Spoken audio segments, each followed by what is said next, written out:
All இன்னைக்கு எங்கள் அம்மா வந்துட்டு எறா புட்டு செய்ய போகிறாங்க. இதை வந்துட்டு எப்படி செய்கிறாங்கன்னு வாங்க பார்க்கலாம்.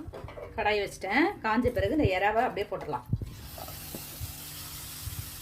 போட்டுட்டு கொஞ்சோண்டு மஞ்சத்தூள் போட்டு கிளறிட்டு அப்படியே மூடி வச்சிடலாம்.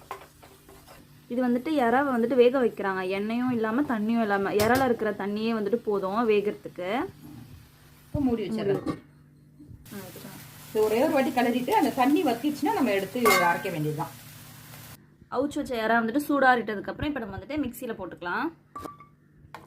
அப்படியே மூடிட்டு பல்ஸ் மூடில் வச்சு லைட்டாக அப்படி கரக்கரன்னு ஒரு சுற்றிட்டு வந்துடணும். ரொம்ப குழப்பலன்னு ஆகக்கூடாது. அப்படியே நூல் நூலாக ஆகணும் சதையா.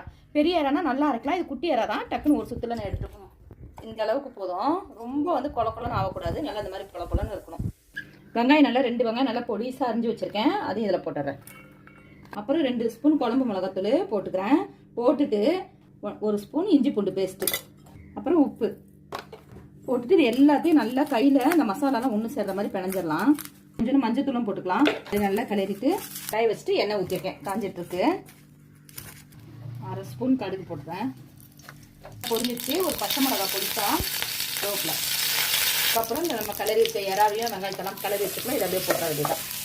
ஒரு 3 நிமிஷம் வந்து நல்லா ஸ்பீடில் வச்சு கிளறிடுவேன். கிளறிட்டு அதுக்கப்புறம் வந்து ஸ்லோ பண்ணிக்கலாம்.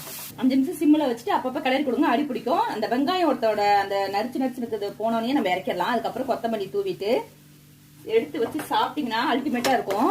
சிம்பிளான பொருளை வச்சு சூப்பரான ஒரு எறா போட்டு செஞ்சாச்சு. நீங்கள் எப்போவுமே எறா வாங்கி குழம்பு தான் வச்சுருக்கோம், தொக்கு வச்சுருக்கோம். இந்த மாதிரி ஒரு டைம் நீங்கள் வாங்கி செஞ்சு சாப்பிட்டு பார்த்துட்டு எனக்கு கமெண்ட்டில் எப்படி இருக்குன்னு சொல்லி கமெண்ட்டில் சொல்லுங்கள். வீடியோ பிடிச்சிருந்ததுன்னா அப்படி லைக் பண்ணுங்கள், ஷேர் பண்ணுங்கள், கமெண்ட் பண்ணுங்கள். நம்ம சேனலை சப்ஸ்கிரைப் பண்ணி வச்சுக்கோங்க. அடுத்த வீடியோவில் பார்க்கலாம். பாய்.